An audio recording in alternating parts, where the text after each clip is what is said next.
Y'all dealing with the king. If you wanna come and get it, let the outlaw get you out your seats. You want sports talk, politics? He don't give a shit. And Rocha says speak, follow it. About to issue y'all a masterclass. You wanna pass? Gunslinging the new podcast, eat candy ass. Grab a top bench, get information. It's your boy John Rocha. Welcome to the Outlaw Nation. Hey everyone, welcome to Outlaw Nation. I wanted to give an introduction for this episode. I've been kind of holding off on posting this one for a couple of weeks. We recorded this. My guest for today is Steve Morris, my co-host on the CineFiles. He reached out to me, and you guys know who've listened to Outlaw Nation. Steve reaches out to me every once in a while when a topic really affects him and he wants to talk about it. And the Anthony Bourdain suicide on the heels of the Kate Spade suicide were topics that was a topic we wanted to cover. And Steve reached out to me and was like, I know you've spoken about it on your show before, your experiences with it, would you be willing to have me on to talk about it? So Anthony Bourdain was a really important person in Steve's life for a lot of reasons, and he talks about it on the show today. And also we talk about my experiences with more in depth with suicidal thoughts that I had in 2016, and Steve asked me some questions about that, and so I just wanted to do a little introduction to it before you hear the episode, so there's not any kind of confusion on how we're talking about it and what we're covering. And so I just want to assure you all that that's what the show is about. That's what we're looking to do on today's show. And I guess that's it. And I hope you enjoy the show. I hope maybe it helps some of you who are listening who have gone through this. Maybe I hope it doesn't bring up any bad memories, and I hope it maybe kind of gives you a new perspective to look at things or approach, and maybe a new reappreciation of Anthony Bourdain as well. So we'll see. But yeah, this is the show today, and let's start it off now. Welcome everybody to this week's edition of Outlaw Nation. As I said, I'm going to be more consistent with this show and doing episodes every week. I appreciate everyone being patient about the 6-week layoff or 6-week break. I hope you enjoyed the Matt Nost episode from last week. We talked about the NBA Finals, and as we saw, the Warriors did sweep out the Cavaliers, so that reaffirmed what we had talked about already. But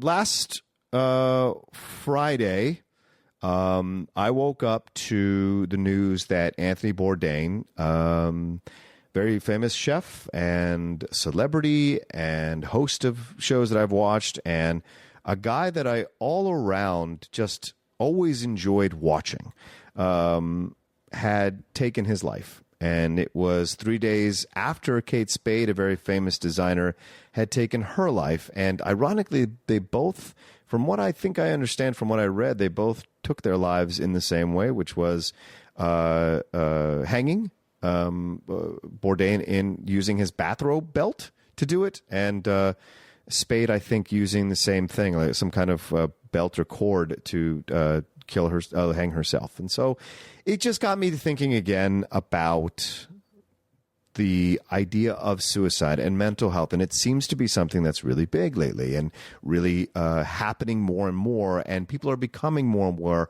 of this disease and this illness and the sickness. And, I was on Collider talking about it with Jeff Snyder, and when we did our tribute to Bourdain, and you all know, those of you who've listened to the show and have listened to my life on other podcasts, you know that I went through this. And in 2016, it was a pretty devastating time in my life. And if I hadn't called the Suicide Prevention Lifeline, which they call lifelines, not hotlines, lifelines, I wouldn't be here. And if not for the help of numerous friends in my life, there's no way I'd still be here. And so Steve Morris, my co-host on the CineFiles, you guys have heard him. We've talked about some political stuff in the past on Outlaw Nation. He reached out to me and he said, I'd really love to come on and talk about this with you. And I thought that was a really sweet gesture for him to want to come on the show to talk about this. And so without further ado, I want to introduce my guest for the show, Steve Morris. Thank you so much for having me. It's so sad, the reason, because both because of what, with him and Kate Spade right back to back and thinking about these issues. And then also because Anthony Bourdain is really important to me. He is a really special. So I first read Kitchen Confidential, which is his book, years and years ago. It is one of my favorite books. I probably read it 4 times. Wow. and it's one of these, for those who haven't read it, it's kind of this autobiography that moves into the work of being a chef. Mm-hmm. And I put it with Stephen King's On Writing, which is an autobiography that moves into the work of being a writer. Yes. Or Born Standing Up, which is Steve Martin's autobiography that moves into the work of being a stand-up. Right. And Kitchen Confidential of those is my favorite. And it is his whole attitude and way of looking at the world and people through food is so influential on me and so important to me. And I've watched his TV shows and I've read his other books and other essays and heard him interviewed. And I just love the guy. Yeah. I really, really did. And it was so shocking and upsetting for me yesterday, particularly Mark Maron rebroadcast his interview with him, which I listened to Fresh Air interview with him, and he had such a life affirming attitude, and yet also gruff and sarcastic and hard drinking and experiential and Dionysian and harsh and loving. And that's so much of how I model how I think came from him. Wow. Yeah, I really love the guy. Yeah. It's just so sad. Yeah, I agree. It was like, there are a few, I'm not a chef or I'm not a cook or anything like that. You're not a chef? Yeah, right, exactly. I make my own food to a degree, but like I'm not a chef. I don't make all these kind of things. I'm not specializing. So when one of my ex-girlfriends walked me into cooking shows, watching cooking shows, I was amazed. It was an incredible world to walk into. The food, I had never stopped on the Food Network to watch anything. I was there all the time. You see, and here I all of a sudden was watching on this, and one of these people that kept bringing up was Anthony Bourdain, and of course along with Giada De Laurentiis and a couple other people, and Guy Fieri. But it was Bourdain who I kept hearing every once in a while, and then I started to watch his show, and I was really impressed with how many people he knew and his travels around the world and how he was able to talk about food in a way that was relatable and understandable, and in a way broke that distance I had between understanding why people love food, how they're able to create the stuff that they create, that I had. It was like Shakespeare. I had this teacher in London who broke Shakespeare down for me one day, and it stopped being this aloof, highfalutin thing that I could never, attain in my life. And she broke it down and presented it as a guts and gravel, broken glass kind of thing. And that's what he did for food for me. Absolutely. Very honest approach to it. That is a great metaphor, because what he talks about, and if you read, I don't know if you've ever read Kitchen Confidential. No, but I'm going to. You should. You would love it. That what he talks about is that there was, basically a glass wall between the people making the food at some fancy restaurant and the people eating the food. And that in front there would be this very elevated people in suits and ties very quietly. And in the back are a bunch of pirates who are just these crazy madmen making this food. Now, that's not really the way all kitchens are, but he broke down and his love of food and the craziness and of the process of cooking completely changed the food we eat today. It completely changed the way we perceive the food. And in particular, one of the things that's happened is that now all of these peasant dishes that he loved and that chefs love is the chef's going out and giving you the filet mignon, and in the back they're eating some tripe or some other, or it's the hog's face or something like that. That's this is the really good stuff. Well, that's now what's in fine dining. And a lot of that's because of Anthony Bourdain, is that he breaks down all these barriers. And the big thing that I love about him is that what he said is that he could talk to anybody politically in any direction of wherever they are, because he started off by saying, what do you like to eat? And when you start talking to people about food, suddenly there's a human connection. Yeah. And that this thing is that breaking bread with someone is one of the oldest social things in human life, is the moment where you sit down and you share a meal together. And it's almost at the core of culture. Yeah. And that's the way he looked at food, even though he looked at it not in an elevated or intellectual way, but in a, let's go out and have greasy tacos and some beers and have a conversation. And that's what he was trying to do. Yeah. And that makes sense. And I think if all of us could look back in our lives or even ponder our current lives, we do that. We reconnect with our friends by going and grabbing some food with them, even if it's for an hour and a half. You grab a beer. Like last night, I had dinner with Sarah after we went to see Ocean's 8, one of my friends, or our friend Sarah, at 11 o'clock. And I hadn't eaten dinner.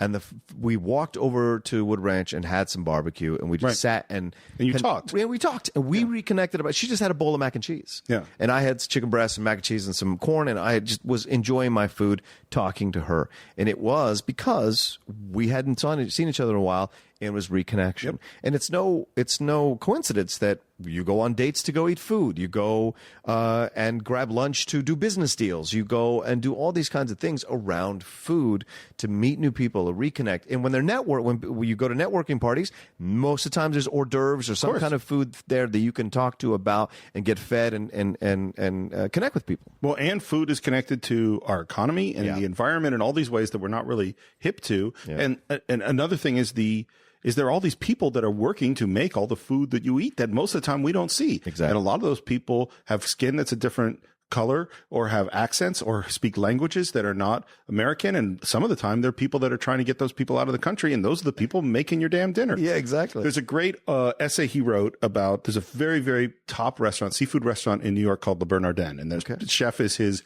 best friend. And this is like one of the great restaurants in the world.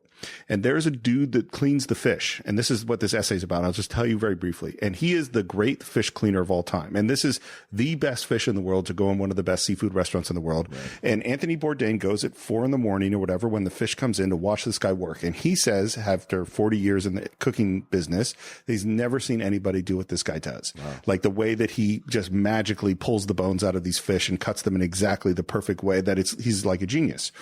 And this guy who is, I think might have been Colombian, I'm not sure. And he just has done this job for 25 years at this fancy fish restaurant. He had never eaten the food. Wow. Had never eaten the food because he's done cleaning all the fish by 10 in the morning. Yeah. When the kitchen comes in, and then he goes home. And so Anthony Bourdain took this guy who had never eaten in a fine restaurant and took him to eat the food that he had been making for 25 years. That's incredible. And that his relationship going, no, this is the interesting guy. Yeah. And then watching this guy experience what his hard work meant, it made me cry. Yeah. And that's the thing that I love that he does, is that he doesn't have, and this is how I look at, because I love food and I love to cook. And one of the big things that maybe I just learned from him, or maybe it was instinctual, or he brought it out of me, is I love the good taco truck and the fancy meal. Right. That great food and great experiences in food have nothing to do with money or anything like that. And in fact, finding the real people with the real stuff, that's some of the great experiences in life. Yeah. The best taco stands in Los Angeles are the mom and pop one-offs that you can find randomly on street, and they look dingy as hell. Yep. You get in there, and it's some of the best food you've ever eaten. Yep. And it's incredible. And they might come out and make it. I was just at an Armenian sandwich place in the Valley, and the woman who owns it, she talked us through everything on the menu, and she told us what we should have, and I was like, yeah, absolutely, and that was great. Yep. And it's what I'm sure you've seen on Twitter, and is that there are all these threads of there's people who had experiences with Anthony Bourdain. Yeah. About drinking, and they ran into him, and then they had this night with him, and how he connected with him, and he seemed to really care about people, while at the same time being really, and one of the interesting things too is that he feels now that Kitchen Confidential, his book, pushed a lot of a dude bro culture in kitchens that was very unfriendly to women. Right. And that he sort of, in that book, which is 20 years old, kind of aggrandized that stuff. And then he really regretted it, and has really, because also his girlfriend is, Asia Argento. Yep. Is that he has been on the stump saying, I was wrong, and that this is not acceptable, and that he has been really pushing for it. Yeah. And then in the midst of all this happening, that he suddenly kills himself is so, it just shows like that this is a disease. Yeah. You know? And it's something that, and I found this out in retrospect, that he had been struggling with for quite some time, for a number of years. And he even gave an interview, I think a very famous interview with People, where he said, I have something to live for now with my daughter. Yeah. And the truth is, that kind of stuff is temporary. And I think I need to be honest with people. This idea that, now I have something to live for. Yeah. No, the disease will burst through anything. If someone like Robin Williams, who had 3 or 4 kids, 5 kids, and was beloved by the world. that at any moment, if he needed help on the street, if he said, hey, guys, can someone come give me a hug? People would run to give this man a hug. People would run to pay for any kind of medical thing, of course, anything.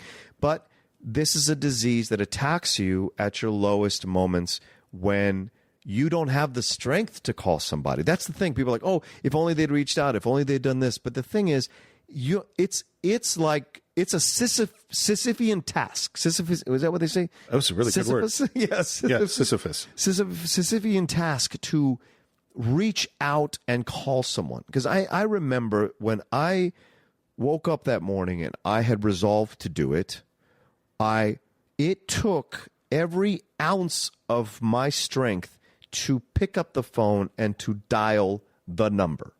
And it was the last gasp, literally the last gasp that morning. It was an incredible act of strength and rebellion against what was going on in your head at that time. It was a yes, and I have a rebellious spirit anyway, so it was my last gasp at the fight. Right, and to fight it. And if I hadn't made that call, and that's the thing, and if I hadn't got the right person, if I hadn't had someone who understood how to talk to me almost immediately, who was sympathetic and understanding and vulnerable and open, and didn't just go, well, you'll feel better in the morning. You should rest, or you should say, or no, you shake it off. You'll feel better tomorrow. Just make it. She walked me through everything logically and what the reasons were, because what was happening for me, because it was such a breakdown for me, Steve, that was from a place of, I always thought, because I always had this romantic notion that if I didn't fall in love and have a wife, I had nothing to live for. Like if I could not find a wife, I had no value in my life. And it was coming off a breakup from a girl I only dated for 3 or 4 months, but it was you want to use that word again? Symptomatic. It was symptomatic. Yeah, different word. It was symptomatic of previous relationships that I had had. It was a microcosm of larger relationships that I'd had for longer times, where the same thing was happening, and it became symbolic in your brain. Yes. Yeah. And it finally, I didn't understand how much weight I was carrying about those relationships, that when the dam broke, it broke. Yeah. And I had always been someone who enjoyed being melancholy. I loved my melancholy days. When it rained, I loved feeling sad and depressed and putting on music. And that is all so alien to me, what you're just describing. I just enjoyed it. I walked right into it, and I would listen to music for 2 or 3 hours and just feel sad or melancholy, but it was comforting because it was a thing I was very familiar with since I was a child. And so what happened that morning was that the melancholy was no longer melancholy. It was despondency, and it was depression on a level that I had never felt before. And I'm sure the weight of it and all the accumulated weight. Yes. It just drove you down. It completely destroyed me. And when you hear this with Bourdain, that he had suffered through periods of his life when this had happened to him, even though he was, as you said, living in essence at times a Dionysian existence, he was enjoying the fruits of his labor. Well, the problem is, it's funny. I'm reminded we did a long time ago on the CineFiles, we did Crimes and Misdemeanors. Oh, yeah. And there's the professor who's the most lovely character in the world. Yeah. And, it's a spoiler alert, but the movie's 20 years old, and this isn't the CineFiles, is that he kills himself. Yes. And Woody Allen's line about it was, here's this man who's every day of his life, he said yes to life, and one day he just said no. Yeah. And I'm reminded of if you don't get that right person on the phone, if you don't, it's just a crapshoot at that moment, whether or not you're going to say no. And the other thing I was thinking about is we all tend to validate our life through external factors. Yes. We look, when you tally up the value of your life, you go, oh, well, I have this car, or I have this house, or I have this girlfriend, or I have this kid, I have this, and those external things are going to give my life meaning. Yeah. I remember watching my father-in-law, who's an alcoholic and a very depressed man. And when his granddaughter, my niece, was born, he said, oh, good, I have a reason to live again. I really didn't want to stay around, but now I'm going to stay around because I'm going to stay around for her. And at that moment, I went, oh, that's trouble, because it's just what you said. External factors. And it's not going to last. Yeah. There's a theory from a famous psychiatrist who's Ernst Becker, who wrote The Birth and Death of Meaning and The Denial of Death, which are big, heavy, and profound books. And he talks about this idea of the pseudopod. And what the pseudopod is that you put your identity in other stuff. So when you're driving your car and you get in an accident, you say, you hit me.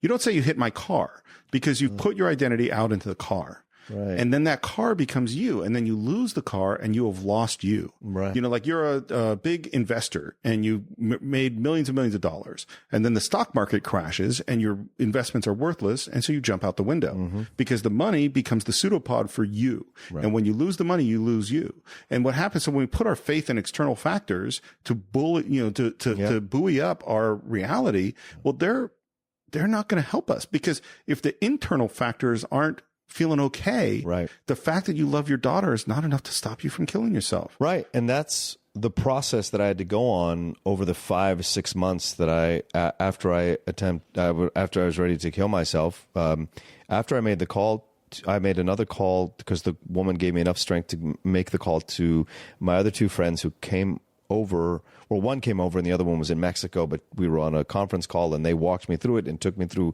the doctor and went to the UCLA and got which is one of the most insane experiences.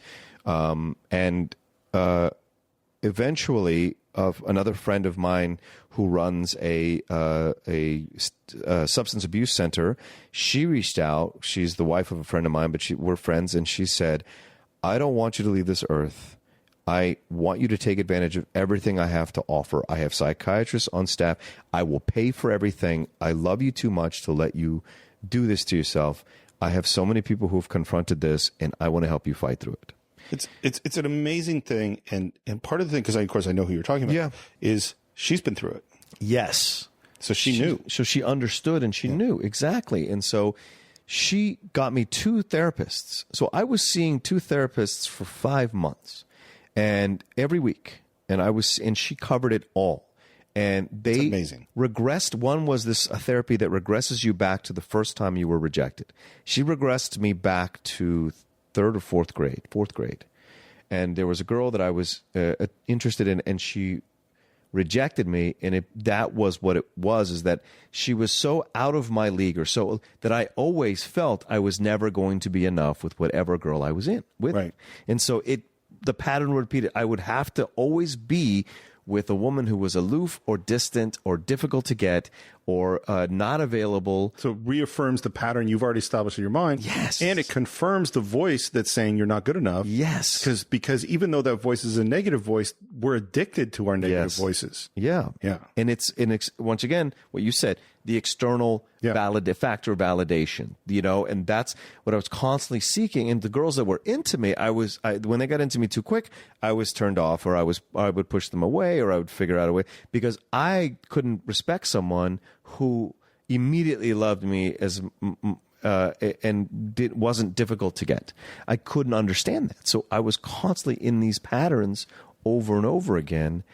And when I broke, it was because I couldn't do it again. Right.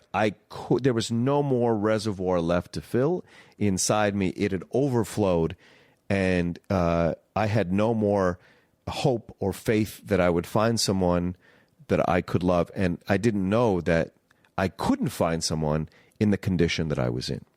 And so I had to process that with the therapists and talk it out, figure out that if I don't stabilize what's inside me and go, it doesn't matter what job I have, what woman I'm with, what money I have in my bank account, if I can't respect who I am inside and love who I am inside, there's no way any of that will be strong enough to help me survive, because it'll eventually get taken away. And if it gets taken away, who the hell am I? Right. So you have no stability to live on. Right. It's so you said so many things that resonate to me. Yeah. One of them is that I'll just speak for myself. Sure. Of course. I don't know if you've experienced this, but when you do get the good stuff that you've been hoping to get, it doesn't fill you up, or it doesn't fill me up.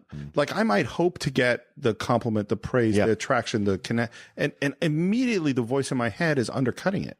Even though I wanted that thing. Right. Like I can't, it's very hard for me. I'm not great at taking a compliment. I've worked to be much better. Yeah. But it's an effort, because immediately I'll undercut it mentally or dismiss it. And yet the negative, man, that sticks with you. So here I am, not the positive's not penetrating, but the negative is penetrating, because the negative deals with something in myself that why you keep going back to stuff like that. Yeah. And I'll say something else is that I was so depressed after The Assistants. which is the film that I made. shot, yeah. Yeah, because I put everything into it. And I think I'd been so, your experience with relationships, that's my experience in career. Right. Is, hope and rejection, hope and rejection, hope and rejection. And I went, okay, with the assistants, I'm going to put everything I have into it. I'm just going to do everything I possibly can do. And there's a line in the assistants where there's a character who's a writer and someone's trying to get them to write a thing. And the writer in an admission, of course, all these characters in the movie are really versions of me. And the writer in admission kind of confesses, what if I don't believe anymore? And that was what I was struggling with. What if because when I was young, I was certain I was going to be a huge director. Oh, sure. And, step by step with every failure and rejection, I started to go, oh, maybe not. And so what if I don't believe anymore was a confession. But of course, in my mind, the assistants was going to be a big hit. And then when it wasn't, I didn't believe anymore. Right. Like the feeling that you're describing of not wanting to go out again is me with making movies. I did make the shark documentary. I've written scripts since then. But it used to be I'm writing a script or doing a project knowing it's going to be great and knowing it's going to succeed. And now I'm doing it mostly knowing it's going to fail like everything else. And that is, so it's because you're it's interesting. Yeah. You're built differently than I am, because I've always understood rejection in any job I've been in. And I've been like, I understand it now. Yeah, but it's never sent me into a depression. Like we have an actor friend of ours who's now a writer as well. Yeah, I won't say his name, but I know who you're talking. Yes, his wife came to me one day and said, "I need you to be aware of this, because when he doesn't get a role that he really likes, he will sit in the dark for 2 days, depressed about it." I have never sat in the dark for 2 days about a role I never got in a film or a commercial or a voiceover gig, anything, because I've always understood in the job sense, rejection is always there. Can I pay my bills and have my cable so I can watch my movies that bring me joy? Attitude. That's all I care about. But on the other side, the relationship, that's where I was vulnerable. Well, again, it goes back to that pseudopod. Where do you put your identity? Yeah. And partially because, I've been with the same woman since 91. Yeah. I wasn't so stressed about that stuff, but the career stuff, I went, again, my father-in-law, who used to run fish markets, and he would always tell people, I am not a fishmonger. And when he ran a restaurant, he said, I'm not a restaurateur. He refused to define himself by the job. And I was always, I'm a writer. I'm a filmmaker. I always defined myself that way. And so when suddenly I wasn't able to succeed, and and for me at least, my confidence in my ability to do the job, that's actually high. Yeah. Like it got better after the assistants. After the assistants, I went, oh, I have proven that I'm capable of making a movie. Right. I'm not saying it's the greatest movie ever made, but that it was a good movie and I'm really proud of it. Yep. But my confidence of anybody giving me the job is at zero. Right. And that's a weird place to be. Like I define myself in this way, but I'm not confident that that it's going to happen. Yeah. It was an ironic time too, Steve, because here I am doing well career-wise. Doing well. Yeah. Well, in the midst of it, I am like in the deepest place of depression. Right. Here I am. I'm number 6 on the roster at the job at Universal Studios. I'm on I'm recording podcasts, number of successful podcasts. Yep. I'm asked to be a guest on a number of shows. Right. I have all this going on, yet inside I feel like it's nothing because I have no one to share it with. Well, again, Anthony Bourdain killed himself yesterday. Yeah. There's a guy whose career is... He had his career is great, and he had a beautiful girlfriend. Daughter, friends. Yeah. And by the way, the chef at the fish restaurant I was telling you about, that's his best friend. That's who found him. And that's who found him, Eric Repair. Yeah. Oh, say his name again? Eric Repair. Eric Repair, yeah. And by the way, I've eaten at that restaurant. Oh. That is a good restaurant. Yeah, and that's the thing that I really want to get across to people, and is that everybody who suffers this, who's listening, and a lot of you have DM'd me in the past on Outlaw Nation when I've talked about this. This is a struggle that never ends, and people are just prone to it, and for whatever reasons. Like, I never thought I would be one of these people in the mental health. Like, I'd always say, oh, mental health awareness, totally, absolutely. But it never occurred to me that I would be in this boat. And Steve, there's no going back for me. Once you cross that line, I've never been able to go back. I've never been able to have another melancholy day since the depression. I've never been able to have and be comfortable in it. I'm afraid of it now. And I've never been able to go back and I've had the occasional like really sad, despondent day. And I have to use all my techniques that I learned in therapy to walk myself out of it. Right. What the gift is that it's no longer every day, which it was for 5 months until April of 2017. And it was the thing that there are people who suffer it every day of their lives for the rest of their lives, like that clinical depression stuff. My heart goes out to them because I don't know if I could exist in a world where for every day I would have to do the things that I was doing for those 5 months just to survive. Well, and it, as your friend, I knew there were things going on. Yeah. But when I found out, I didn't know that it was there. What was that? How did you sense there was something going on? Well, there was a relationship thing that was happening. Yeah. And we had several conversations about it and a lot of texts, and it was very intense. And your response to things that were happening was really more intense than the things were, in my opinion, And so like, I knew it was like, wow, this is really heavy. This, this girl didn't text him back today and now things are really bad, right.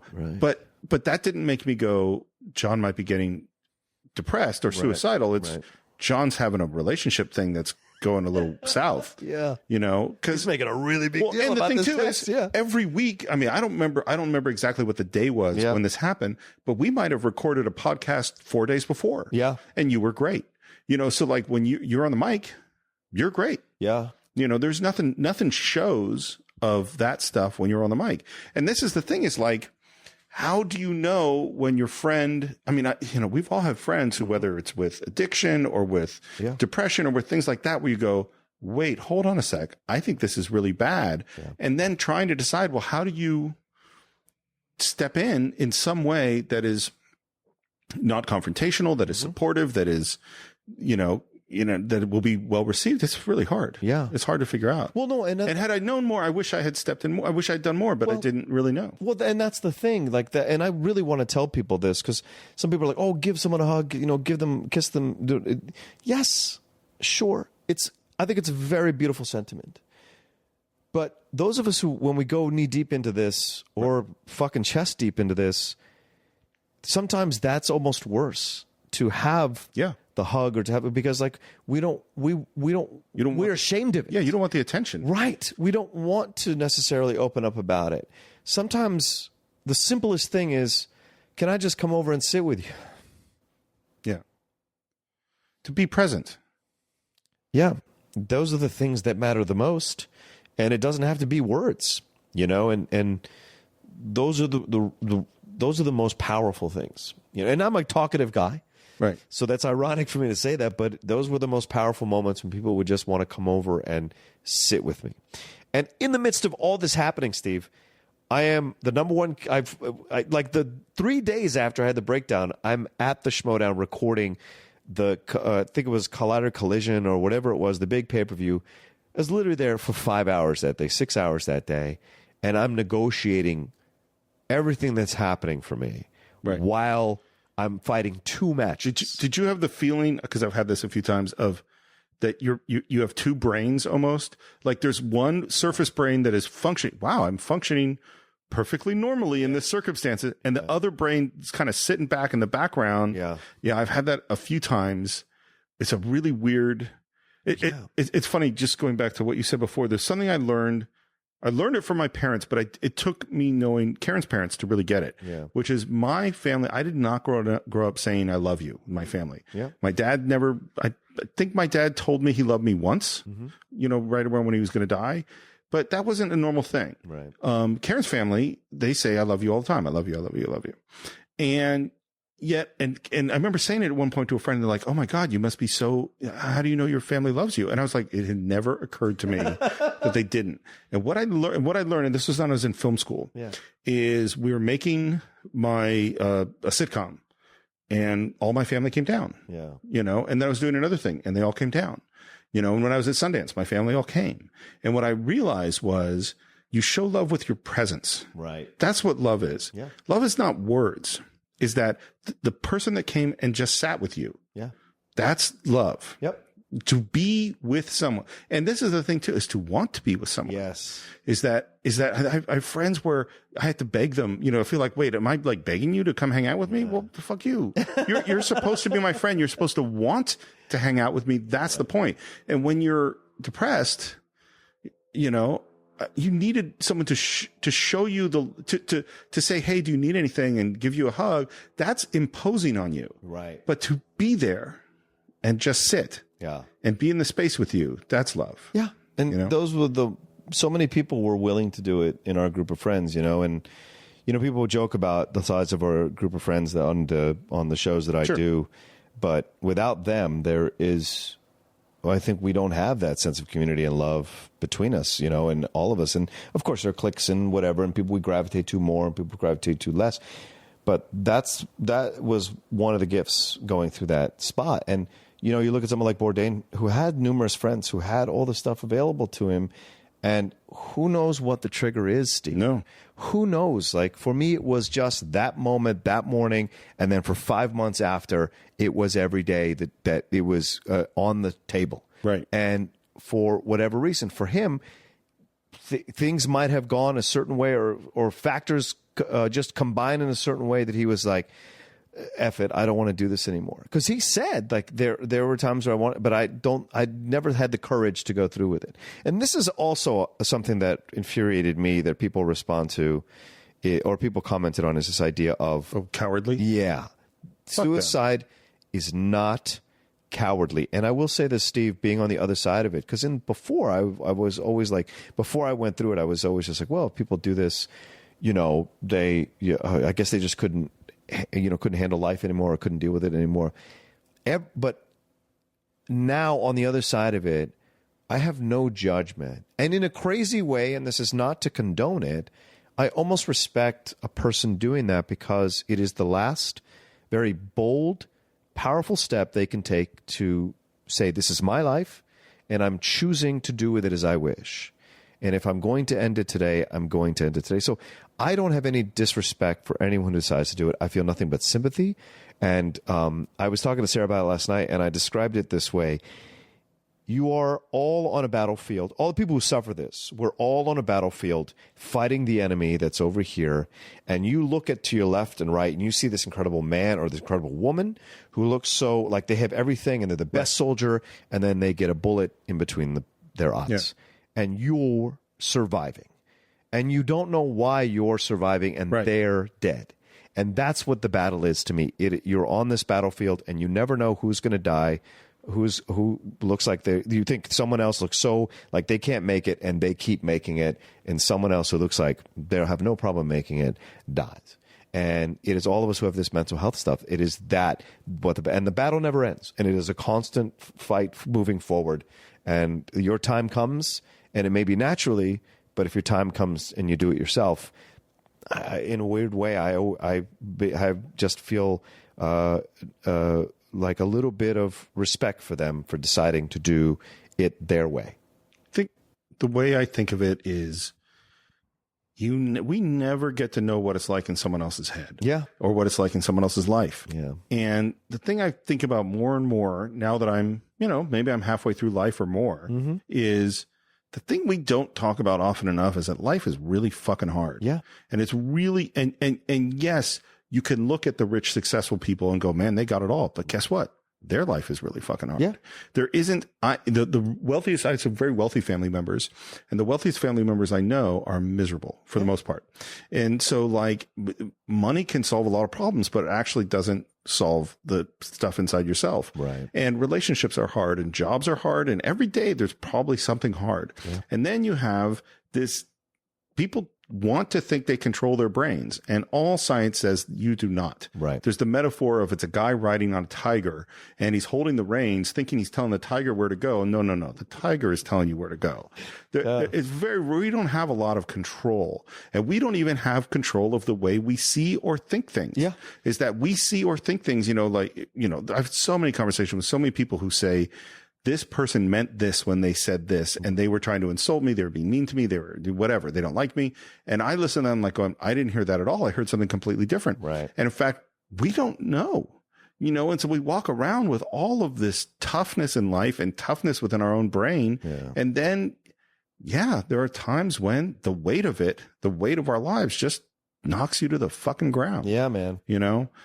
I have a friend who deals with some mental health issues, and she called me and was so upset and laid into me. Wow. And yelled at me, and she felt that I'd been insensitive to her.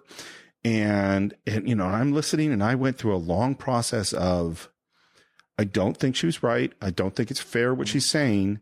This is where she is emotionally at this moment.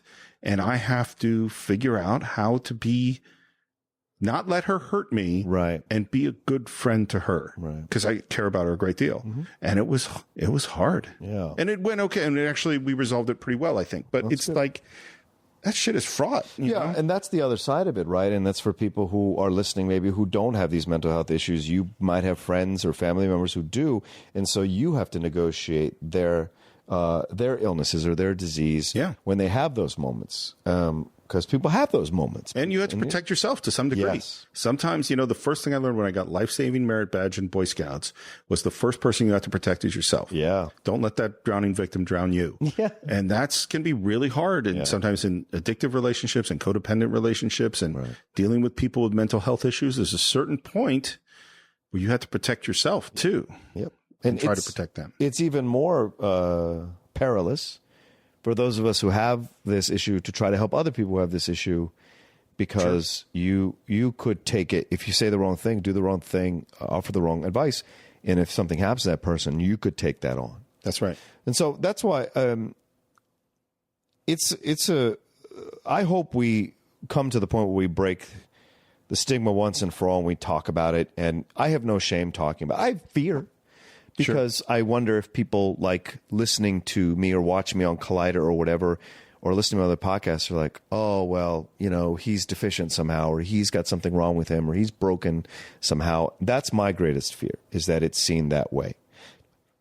Yeah. And so for me, that would be the biggest fear that I have. And so, but sharing it, talking about it, I think it's important too, because there are so many people on the other side who respect and admire that. And so, I really appreciate you taking the time to talk. I know we got to wrap up here because you're out of time, but I just want to say, I hope you spoke about what you want to speak about, because you wanted to come on the show, and I hope it was good for you to come on. Absolutely. I want to honor Mr. Bourdain. I want to thank him for how much he's helped me and changed my life and changed the way I think about food, more about interacting with people than about food, although I love what he said about food. And I also want to thank you for allowing us to take the journey from tacos and hamburgers and good sushi into how that relates to how we feel inside, and how we can maybe help each other a little bit more. So thank you very much for having me on and letting me talk about this. I appreciate you coming on, bro. It's an honor that you wanted to come on and talk about it. So thank you so much. Thank you. All right, that was my conversation with Steve. I hope you enjoyed it. Thanks for listening this week on Outlaw Nation. As always, you can reach me at The Rocha Says on Twitter and on Instagram, and you can reach Steve Morris at SR Morris. And keep listening. As I said, I'm going to try to do this more and more and have more and more guests. I'm crazy busy and all that stuff going on, but I need to find more time to do Outlaw Nation, especially when subjects like this come up. So thanks for listening, and we will talk to you next week on Outlaw Nation.